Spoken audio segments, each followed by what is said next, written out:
Tengo el gusto de recibir en este estudio a Camila Cepeda, directora general para temas globales de la Secretaría de Relaciones Exteriores, quien además ha sido la líder de las delegaciones mexicanas en la COP26, en esta primera COP del Acuerdo de Escazú. Camila, un gusto tenerte con nosotros. Muchísimas gracias por la invitación. Un gusto dar a conocer más sobre el Acuerdo de Escazú al auditorio. Camila, cuéntanos, ¿cuáles fueron los resultados para México de esta primera COP del Acuerdo de Escazú? Pues varios y muy exitosos. Nosotros traíamos una visión de que tiene que ser toda una construcción participativa e inclusiva, ¿no? Y que este mecanismo que tiene el Acuerdo de Escazú, que tal vez no lo conozcan, pero que incluye a personas del público, ¿no? Que pueden ser de comunidades indígenas, que pueden ser de pueblos locales, que puede ser cualquier persona activista que esté interesada en el Acuerdo de Escazú, a participar en todo este proceso de negociación y participar en su instrumentación. Entonces, México estuvo garantizando que eso se respetara. Lamentablemente en las negociaciones hubo un país, en particular Bolivia, que quería quitar este mecanismo y quitar ese espíritu inclusivo participativo, y ahí gracias a pues la muy fuerte participación de México en contra, se garantizó que estuviera sociedad civil incluida. Y además tenemos la mala costumbre en estas negociaciones en español de hablar todo en masculino.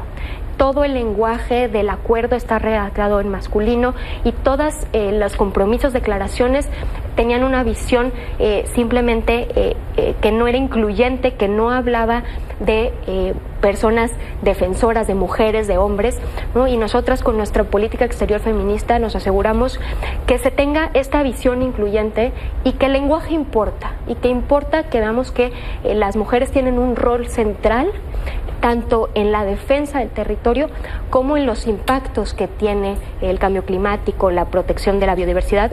Entonces, que era fundamental reconocer, la participación de hombres y mujeres y la participación de las mujeres defensoras, ¿no? Esos dos grandes logros. Y luego, además, México fue el único país en anunciar que estaremos haciendo una contribución al fondo para la implementación del Acuerdo de Escazú. En esta primera conferencia de las partes se crea este mecanismo financiero para todos los países de América Latina y del Caribe que puedan acceder para proyectos de cooperación, para lo que sigue, ¿no? Para esta instrumentación, ¿no? En México anunció que estará haciendo una contribución voluntaria, ¿no? Para que pueda incluso crearse este fondo y tener este fondo. Todavía no, porque estamos esperando al cierre de año y ver cómo podemos contribuir lo más posible. Entonces, este fondo para la implementación quiere decir que si bien ya se ratificó en México hace un año este Acuerdo de Escazú, ¿todavía no se comienza a aplicar? Ya empezamos a trabajar. Desde que entró en vigor, desde la Secretaría de Relaciones Exteriores, hemos estado coordinando a las distintas dependencias de la Administración Pública Federal que tienen competencia, que vemos que es mucho más allá del sector ambiental, y creamos 3 grupos de trabajo con el enfoque de cada uno de estos derechos de acceso que ya se mencionaba, ¿no? Uno en acceso a la información, que nos ayuda a coordinarlo nuestro Instituto Nacional de Acceso a la Información, el INAI, y luego un grupo de trabajo de participación pública y otro grupo de trabajo de justicia y de este tema de personas defensoras del medio ambiente, que nos ayudan a coordinar distintas unidades de la Secretaría de Gobernación. Estos grupos de trabajo han estado desarrollando primero un análisis, un diagnóstico, qué es lo que tenemos, qué es lo que falta por hacer, si hay que revisar el marco normativo, los mecanismos existentes, que hay que fortalecer, ¿no? Ese análisis, y ya planes de trabajo para lo que queda del año, y lo que sigue es ver que esto pues no es solo competencia de la Administración Pública Federal. Ya nos decía Gustavo Aranís que necesitamos coordinación de los 3 niveles de gobierno, también de las 3 órdenes del Poder Legislativo, del Poder Judicial, ¿no? Entonces falta hacer también un mecanismo de gobernanza con sociedad civil, con sector privado, con academia, ¿no? Para la instrumentación, que esto es un proyecto gigante. Se escucha y se entiende entonces que va para largo y que todavía no veremos en el corto plazo. Me atrevería a decir que quizás tampoco en el mediano plazo la implementación de estos 4 pilares, que además son importantísimos. Sí, efectivamente es un proceso y es complicado porque estamos hablando de cambiar incluso legislación, ¿no? Tenemos que, en su caso, si identificamos que no estamos cumpliendo, tenemos que pasar por Congreso, tenemos que reformar leyes. Luego de leyes tenemos que revisar mecanismos. Si no se tienen los mecanismos que funcionan, hay que crear mecanismos, hay que fortalecer capacidades. Estamos hablando de que no tenemos, por ejemplo, tribunales tribunales especializados en temas de medio ambiente. Entonces, sí es un reto gigante, y el tema de protección es un reto gigante, porque estamos hablando de personas que están en comunidades marginadas, en comunidades lejos de las ciudades, donde no tenemos incluso pues estos tribunales, ¿no? Y hay que llegar hasta esas comunidades. Estás hablando de lugares donde las policías son 3, 4, 5, 10. Nos decía Gustavo Alanís, son 58 defensores del medio ambiente asesinados tan solo en lo que va de esta administración. Estos 4 pilares, te decía, son muy importantes porque, por ejemplo, con el primero, con el acceso a la información, no tendríamos el problema que tenemos actualmente con el Tren Maya si tuviéramos realmente acceso a los estudios de impacto ambiental de los diferentes tramos. El gobierno podría decir, mira, aquí está el estudio, aquí está la viabilidad, aquí está el visto bueno de Semarnat y demás. En la cuestión de involucrarse como sociedad en la toma de decisiones, parece una utopía. Más allá de que te escuchen, el hecho de que realmente tomen en cuenta es algo que quizás en algún punto llega a desincentivar a la gente en que se interese por estos temas ambientales, porque dice, ok, si me vuelvo activista, es una actividad de alto riesgo en México, 58 personas asesinadas en este gobierno. Si pido información, no me la dan. Si pido que se me tome en cuenta para la toma de decisiones, pues sí, me dan el avión quizás, pero no me escuchan. Entonces, esto sería muy importante poderlo implementar. Así es, y es por eso que el Acuerdo de Escazú nos da ese marco internacional que, al haberlo ratificado, tenemos que garantizar estos 3 derechos de acceso, y tenemos que hacer que sea una realidad y que tengamos el marco normativo y los mecanismos apropiados, ¿no? Claro. Que más allá de que existan, tienen que ser eficientes y tienen que cumplir. Oye, Camila, cuéntanos de Operación COP 2022. El año pasado me tocó de viva voz y con mis propios ojos ver el grupo que llevaste a la COP 26 allá en Glasgow, un grupo conformado por mujeres, por jóvenes. Cuéntanos primero, para la gente que no lo sabe, ¿qué es este concepto de Operación COP? Claro que sí.